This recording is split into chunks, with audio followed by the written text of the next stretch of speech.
BRS అధినేత KCR bus దిగ్విజయంగా సాగుతోంది. అడుగడుగునా కేసీఆర్ కు జనం నీరాజనం పలుకుతున్నారు. కేసీఆర్ ప్రసంగాలను వినటానికి అన్ని వర్గాల ప్రజలు భారీగా తరలివస్తున్నారు. కరీంనగర్ నుండి సిరిసిల్ల బస్సు యాత్రకు బయలుదేరిన కేసీఆర్ కు చింతగుంటతో పాటు పలుచోట్ల ఘన స్వాగతం పలికారు. వెంకట్రావుపల్లె వద్ద కేసీఆర్ ఓ హోటల్లో ఆగి స్థానికులతో ముచ్చటించారు. కాసేపట్లో కేసీఆర్ సిరిసిల్లలో రోడ్ షో నిర్వహించనున్నారు. కొత్త చెరువు నుండి నేతన్న చౌక్ వరకు రోడ్ షో కొనసాగనుంది. కరీంనగర్ బీఆర్ఎస్ ఎంపీ అభ్యర్థి వినోద్ కుమార్ కు మద్దతుగా కేసీఆర్ ప్రచారం నిర్వహించనున్నారు. కేసీఆర్ రోడ్ షో నేపథ్యంలో సిరిసిల్ల గులాబీ వనంగా మారింది.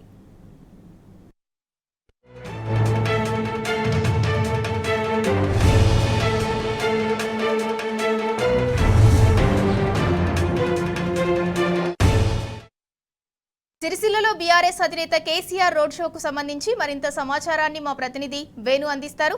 వేణు, చెప్పండి, బీఆర్ఎస్ అధినేత కేసీఆర్ సిరిసిల్లకు రావడానికి ఇంకా ఎంత సమయం పడుతుంది? దీనికి సంబంధించి అప్డేట్ ఏంటి? ఇందులో మరికొద్ది సేపట్లో బీఆర్ఎస్ పార్టీ అధినేత కేసీఆర్ సిరిసిల్లకు రానున్నారు. అంటే ఇప్పటికే కరీంనగర్ బయలుదేరిన తర్వాత అడుగడుగున ప్రజలు నీరాజనాలు పట్టడమే కాకుండా ఆగి ముచ్చటిస్తున్న నేపథ్యంలో కొంత ఆలస్యం అవుతుంది. కానీ వెంకట్రావుపల్లి, చింతకుంటలో కూడా భారీ ఎత్తున ప్రజలు వచ్చి నీరాజనాలు పలకడము, స్వాగతం పలికిన నేపథ్యంలో ఇటు వెంకట్రావుపల్లిలో ఇక్కడ కొద్దిసేపు అక్కడ స్థానికులతో ముచ్చటించడమే కాకుండా టీ బ్రేక్ కూడా వచ్చినటువంటి పరిస్థితి. అంటే మొత్తం మీద అడుగడుగున బ్రహ్మరథం పట్టడం ఒక ఎత్తు అయితే, మరోవైపు కరీంనగర్ జిల్లాకు కేసీఆర్ కు బాగా అనుబంధం ఉందని చెప్పాలి. ఈ నేపథ్యం ఒక ఎత్తు అయితే, మరోవైపు మొదటి నుంచి కూడా తెలంగాణ రాష్ట్ర ఉద్యమం సంబంధించి చూసుకుంటే తెలంగాణ రాష్ట్ర సాధన లక్ష్యంగా ఆనాటి ఉద్యమంలో కరీంనగర్ జిల్లా కీలక పాత్ర ఉంది.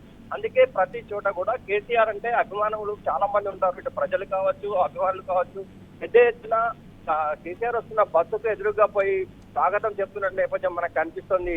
ఇందులో ఇంకోవైపు చూసుకుంటే ఇటు ఇప్పటికే ఉమ్మడి కరీంనగర్ జిల్లా వ్యాప్తంగా ఇటు గోదావరి కానీ, జగిత్యాల, కరీంనగర్ జిల్లాలో బస్సులో అంటే రోడ్ షోకి సంబంధించి బ్రహ్మనాథం పట్టారు ప్రజలు. మరోవైపు బీఆర్ఎస్ సంబంధించి బోయినపల్లి వినోద్ కుమార్ కరీంనగర్ జిల్లా నుంచి ఎంపీగా పోటీ చేస్తున్నారు. అంటే బోయినపల్లి వినోద్ కుమార్ ను మనం ఎందుకు గెలిపించుకోవాలి? తెలంగాణ గలం ఢిల్లీలో ఉండాలి, అట్లా ఉన్నప్పుడే మన హక్కులను మనం సాధించుకోవచ్చు. కనుక తప్పనిసరిగా బోయినపల్లి వినోద్ కుమార్ ను గెలిపించుకోవాలి. ఎంపీగా ఉన్నప్పుడు బోయినపల్లి వినోద్ కుమార్ కరీంనగర్ కు స్మార్ట్ సిటీ తీసుకొచ్చారు, కొత్తపల్లి మనోరాబాద్ రైల్వే లైన్ తీసుకొచ్చారు, జాతీయ రహదారులు తీసుకొచ్చారు. అంటే జాతీయ స్థాయిలో ఉండి మాట్లాడే బలమైన వ్యక్తి మనకు ఉన్నప్పుడే తెలంగాణకు సంబంధించిన హక్కులు సాధించుకోగలం. కనుక బోయినపల్లి వినోద్ కుమార్ లాంటి వ్యక్తిని మనం తప్పకుండా గెలిపించుకోవాల్సిన ఆవశ్యకత ఉందని చెప్పి ప్రజలకు ప్రతి చోట చెప్తున్న నేపథ్యం మనకు కనిపిస్తుంది. సింధూర మరికొద్ది సేపట్లో ఇటు సిరిసిల్లకు వస్తారు. కొత్త చెరువు నుంచి ఇటు నేతన్న విగ్రహం వరకు కూడా భారీ ర్యాలీతో వస్తున్నారు. మరోవైపు ఇక్కడ కళాకారులు కూడా పెద్ద ఎత్తున స్వాగతం పలుకుతున్నారు. ఇప్పటికే మహిళలు అయితే భారీ ఎత్తున ఇటు సిరిసిల్ల నేతన్న విగ్రహం దగ్గరికి చేరుకున్నారు. తమ ప్రియతమ కేసీఆర్ వచ్చిన నేపథ్యంలో ప్రతి ఒక్కరు కూడా నీరాజనాలు పలికేందుకు రైతులు కావచ్చు, నేతా కార్మికులు కావచ్చు, అభిమానులు కావచ్చు పెద్ద ఎత్తున తరలి వస్తున్న నేపథ్యం మనకు కనిపిస్తోంది. Right, thank you Venu.